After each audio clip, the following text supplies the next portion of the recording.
Hi everyone, welcome to Rajulakka YouTube channel. ఎవరైతే నా యొక్క ఛానల్ను ఇప్పటి వరకు సబ్స్క్రైబ్ చేయలేదో సబ్స్క్రైబ్ చేయండి మరియు లైక్ చేయండి. 2 లక్షల లోపు రుణమాఫీ కాని వారికి కీలక ప్రకటన చేసిన సీఎంఓ.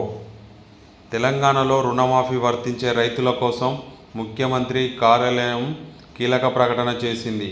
2 లక్షల లోపు రుణాలుండి ఇప్పటి వరకు మాఫీ కాని రైతులు మండల వ్యవసాయ అధికారిని కలిసి అందుకు కారణం తెలుసుకోవాలని కోరింది. తద్వారా త్వరితగతిన ప్రక్రియను పూర్తి చేసుకోవాలని సూచించింది. 2 లక్షల లోపు రుణమున్నప్పటికీ మాఫీ కాని రైతులు ఎవరైనా ఉంటే ఆ బ్యాంక్ బ్రాంచి ఉన్న మండలం వ్యవసాయ అధికారిని కలిసి ఫిర్యాదు చేయాలి.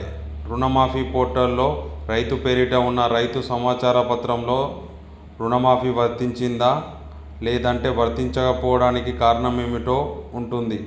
ఉదాహరణకు ఆధార్ లేదని గుర్తిస్తే వెంటనే ఆధార్ కార్డును ఎంఏఓకు అందించాలి.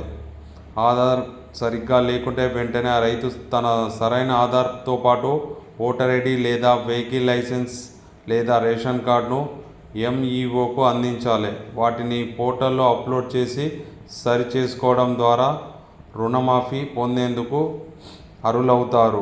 ఒకవేళ కుటుంబ నిర్ధారణ జరగలేదనే కారణంతో రుణమాఫీ జరగలేదని ఫిర్యాదులుంటే ఎంఈఓ క్షేత్రస్థాయిలో వెరిఫికేషన్ చేస్తారు. రైతుల ఇంటికి వెళ్ళి ఆ కుటుంబంలో రైతు ఖాతాలు ఉన్న వారి ఆధార్ కార్డులు, రైతు వెల్లడించిన వివరాలను నమోదు చేసుకొని పోర్టల్లో అప్లోడ్ చేస్తారు.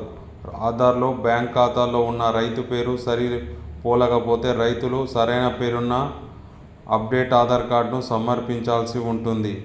నెల రోజుల్లో రైతుల నుంచి వచ్చిన దరఖాస్తులన్నింటినీ వ్యవసాయ శాఖ పరిష్కరిస్తుందని సీఎంఓ ఒక ప్రకటనలో తెలిపింది. ఓకేనా ఫ్రెండ్స్, నా యొక్క వీడియో మీకు నచ్చినట్లయితే సబ్స్క్రైబ్ చేయండి మరియు లైక్ చేయండి. మరిన్ని వీడియోల కోసం నా యొక్క ఛానల్ను సబ్స్క్రైబ్ చేయండి. Thanks for watching.